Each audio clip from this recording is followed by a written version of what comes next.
Hey everyone, welcome back to another episode of Red Donkey Projections. I'm Lucas, and I have Eric here as always. Hey guys.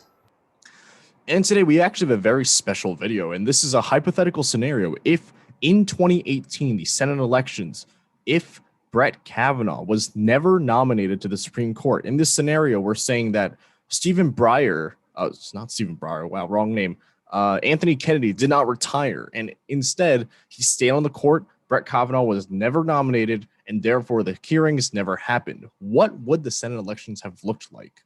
So we're going to dig into that in this video. And of course, this is the hardest video we've ever made so far because there's a lot of assumptions we have to make. There's a lot of things that we don't have the answer to that we have to kind of assume here. And also, as you can see, this is 270 to win. I don't think YAPMS has a map yet for this. So we're going old school here, back to 270 to win. So we did not have our YouTube channel in 2018, but we'll still make our prediction here. And with that being said, let's get right into it.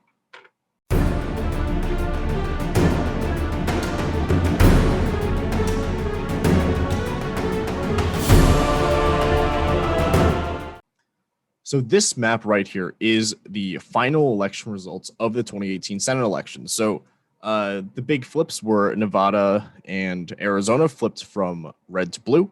North Dakota, Missouri, Indiana, and Florida flipped to red. So these are the results here. And on my other map, we have also these results, but we put in the toss-up category the states that would have had a change, or maybe they didn't have a change, but we want to discuss still.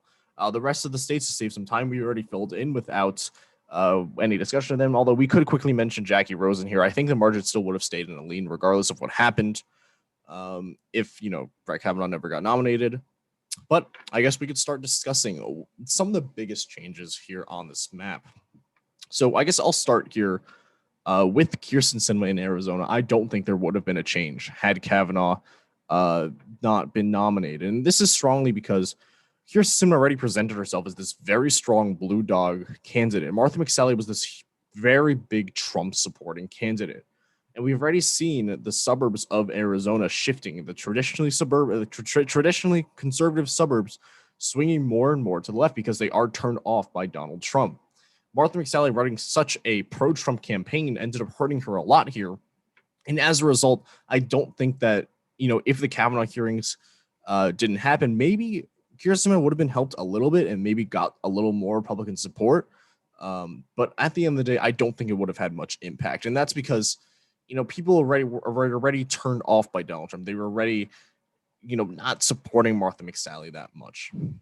So I'll toss over to Eric now. Maybe he can discuss Montana.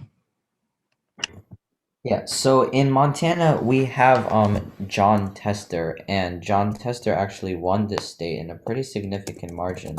I believe it was about 4 points or so, maybe a bit more. Yeah, no, around 4 points. So he won in a lean. And I really think that, especially in a state like Montana, I think it would be possible if Montana went into a likely, because at the time, John Tester was a pretty popular candidate. And, without Kavanaugh taking away some of those Democratic votes, I think he definitely would have won, especially because he was an incumbent. So that probably didn't help when the Kavanaugh hearings happened, and it probably disincentivized some of maybe the more moderate, or not, I shouldn't say moderate because he's a moderate, or maybe some of the more undecided people. So I think he would have won enough votes back for this to push into a likely. Right. So I think he would have won back some voters who might have been more conservative, or maybe even some Republicans, because John Tester did vote against confirming Brett Kavanaugh. I think that if this didn't happen, I think it would have helped him. He would have gotten some more of that support, considering how red Montana is. Remember, it's a very red state. So, let's head over now to Texas. And this is something that I've been trying to think about for a while now. Would Beto O'Rourke have had a better chance at winning Texas had the Kavanaugh hearings not happened? And I've gone back and forth on this, and it seems like he would have had probably a slight advantage to this. Keep in mind that Beto O'Rourke ran a very positive campaign, almost like Barack Obama did. He ran a very positive message, didn't mention Trump's name once. And, he didn't really present himself as like a moderate, or he didn't present himself as progressive. He presented himself as a candidate. And perhaps some of the Texan voters, maybe in the suburbs, maybe were a little bit turned off by him voting to, or him saying that he didn't support Brett Kavanaugh. And I think Ted Cruz attacked him a lot for that. Now, would it have gone down to a tilt? And, I've started thinking about this. I think it would have gone down to a tilt. I know Eric might disagree with me on this, but I think that after taking a look at it again, he would have garnered more suburban support had, the Kavanaugh hearings not happened, because as we'll discuss again with Tennessee, the Kavanaugh hearings caused a lot of, Republicans to think very negatively of Democrats, in general, Democrats. It's caused them to have this negative perception of them, causing them to believe that they were all against, confirming Brett Kavanaugh, which of course wasn't really the case, since a lot of moderates were. And it turned a lot of them off against voting for any Democrat, including Beto O'Rourke. So I think that we might go with tilt on this just for that one reason. It was a tough call, for sure. Eric, yeah, is there anything you want to add to this? No, I think I would. I think that's a fair assumption to make because, as you said, Beto O'Rourke did everything in his power. As I think he went to every single county, so he really, really, really wanted to win this race, and everyone was saying that he had a good shot. So yeah, Kavanaugh definitely did not help. It kind of reinforced the conservative kind of foundation here in Texas, which was already strong at the time, and Ted Cruz definitely used that to his advantage, as you stated. Right. Yeah. I mean, this was a tough call. And this entire video was a very tough call determining whether or not this really would have had an impact. But I guess I'll head over now to North Dakota. North Dakota, obviously, is a very, very red state. Height campus here. And, one moment stuck out to me, and it's her saying, I know I'm probably going to lose anyway, but, she voted to vote against Brett Kavanaugh. And I think she knew she was on the way out. I think many people knew that she was going to be out regardless of what happened. So she decided, I'll vote with my conscience, and I'll vote against Brett Kavanaugh. So, her voting against Brett Kavanaugh very well could have hurt her in the state because of how red it is. And she lost by around 10 points. And the question is, can she get that margin down to below 5 points? Because remember, our margins are 15 plus is saved, 5 to 15 are likely, 1 to 5 are lean, less than 1 is tilt. So would she have gotten down a lean if she voted for Brett Kavanaugh? That's the question. Tough call again, obviously, but I don't know. Eric, what do you think about this? Yeah, I mean, it's hard to tell. Without Kavanaugh, Heidi Heitkamp was not necessarily in the best condition. I think, yeah, Yeah, exactly. so would have she gotten it down to lean? I don't think so, in my opinion. Okay, I see. Yeah, I'm gonna agree with you on that. I don't think she would have gotten it down. I think it was too hard of a race for her to win regardless. Because Kevin Cramer, very pro-Trump. North Dakota liked Trump a lot. And this is despite the fact that Heidi Heitkamp is a very moderate Democrat. But I think it was too hard of a race for her to win anyway. And I don't think the Kavanaugh hearings really had an impact that much on that election. All right, let's head now to Florida. I guess I can cover this one. We did Bill Nelson, and we did a whole video on Bill Nelson here. And we do think he would have won the race had Brett Kavanaugh never been confirmed. I think he had a solid shot at winning. And honestly, yeah, it was his fault in that he should have probably campaigned more. But him voting for Brett Kavanaugh potentially could have turned off some suburban voters who might have voted for him in the past. And let's I guess if we ignore the Brett Kavanaugh hearings, he probably would have gotten those voters back. As we did a whole analysis, he lost voters in like Pinellas. I believe he ran behind Biden by several points. And yes, Biden is a very good candidate to run with suburbs, but he ran several points behind him in Pinellas County. But I think he would have gotten the suburban voters back, and I think the seat would have actually flipped had the Kavanaugh hearings not occurred. And, this is especially considering how close the race was already. it definitely would have helped him. And this isn't to say that he should have voted yes on Kavanaugh. If he voted yes on Kavanaugh, it would have pissed off a lot of progressives. A lot of progressives would have felt very turned off and potentially would have undervoted, as we mentioned um, in our Bill Nelson video. They might have voted for Gillum on the governor level, but they might have ignored Bill Nelson because they were turned off about how moderate he was. So we're going with tilt on this one.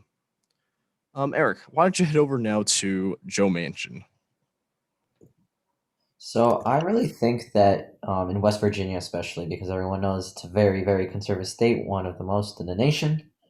I don't think Joe Manchin's margin would really change that much. It would probably stay in around a lean area, but I don't think it would go any higher than that because once again, West Virginia is a pretty conservative state, and Joe Manchin already had enough of the vote, and I don't think he could have really gotten any more because of how moderate he was. It was already, quite the shock that he was able to get this many votes in such a Republican state.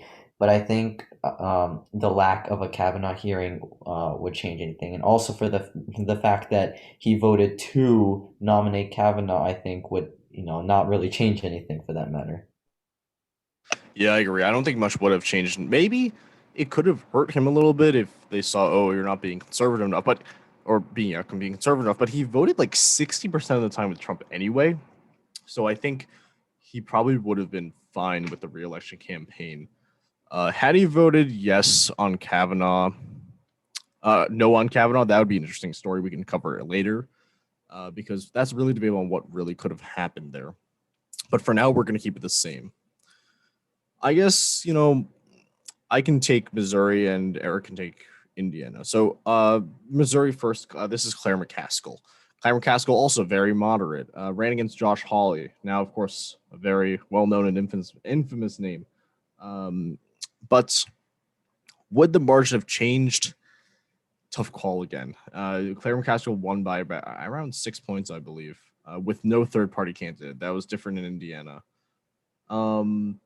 I believe, if I recall correctly, the polling did show Hawley leading, I guess, decently before the Kavanaugh hearings. I think this is similar to Indiana or North Dakota in that McCaskill might have been kind of out either way.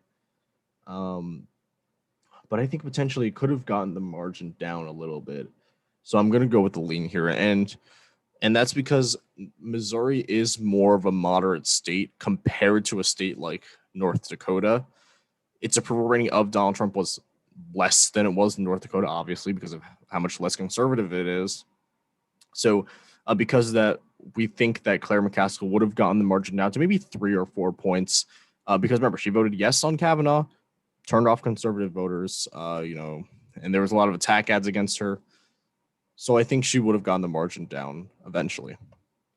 So Indiana's kind of an interesting state because it was a lot closer than one may think. Because in 2016, we know how Donald Trump won the state overwhelmingly, and it was already starting to go red. But this was notable how much of an overwhelming margin that Donald Trump won the state. But Joe Donnelly, the Democrat, was still an incumbent in this race, so he still had control.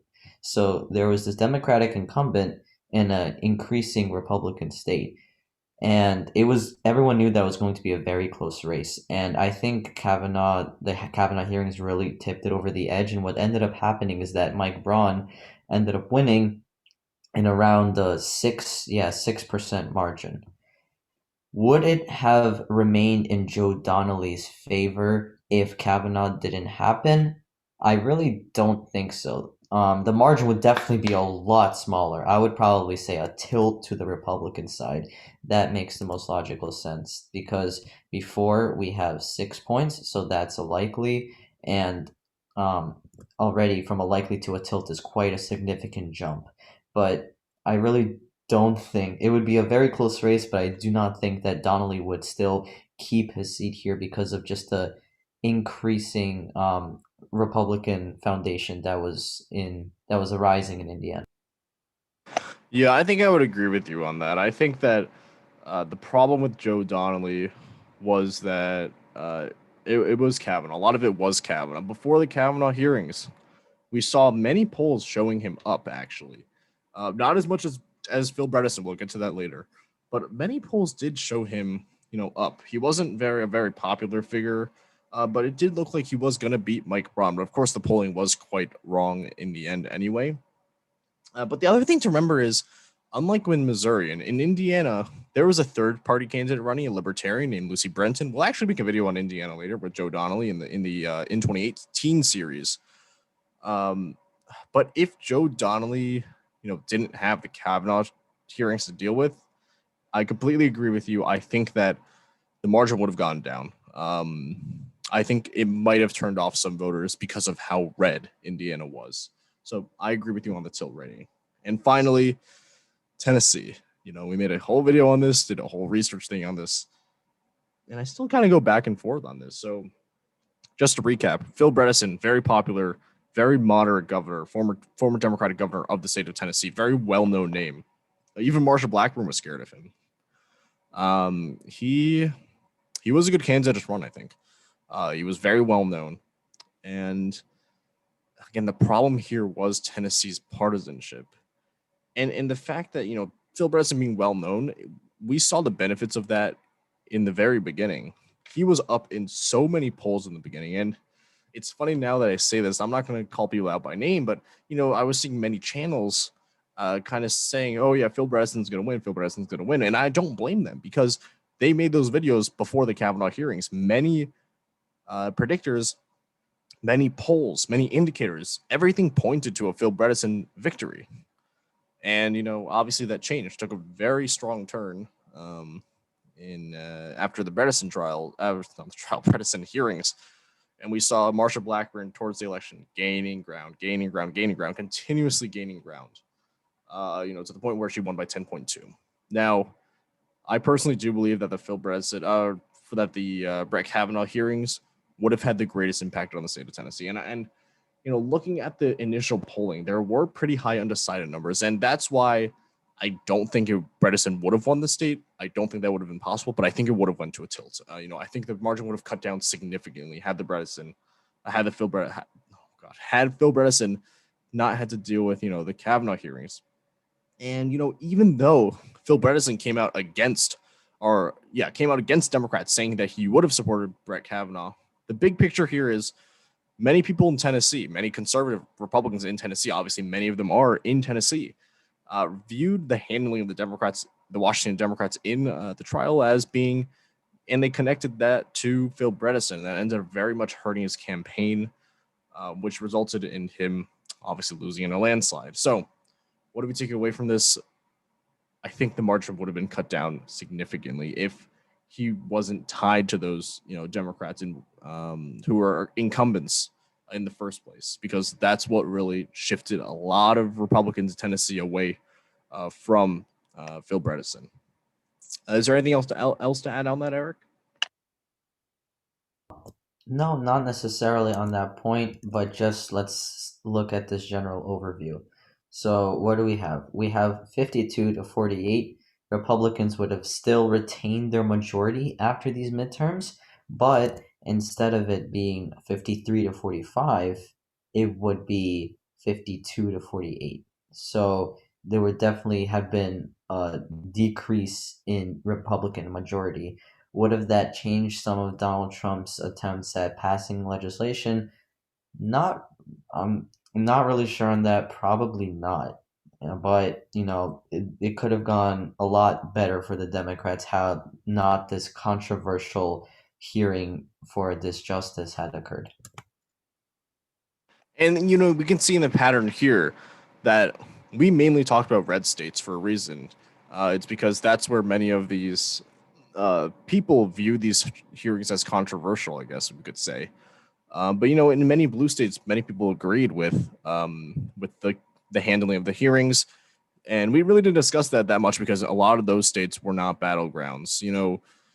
For example, in our home state of New Jersey, I believe Bob Menendez did attack Bobby Hugin a lot regarding supporting Brett Kavanaugh, and many Congress men and women who are running for the House in New Jersey also attacked their Republican colleagues for supporting Brett Kavanaugh. So So in general, when we talk about these red states, we're specifically saying, there are many Republicans here. They're not going to like, stopping this nominee. They're not going to like these hearings. So that's why we kind of try to showcase this in that way. So yeah, our final comparison, as Eric said, 53 to 47, now to 52 to 48, with the only flip being the state of Florida. Potentially, we could have seen some more House flips, but I wonder how much that's going to be, especially after how big of a win Democrats had anyway in the House. And with that being said, that is the end of the video for today. Thank you all so much for watching. If you like this episode, please hit the like button if you like our content. Please subscribe, and we'll see you in our next episode tomorrow. See ya.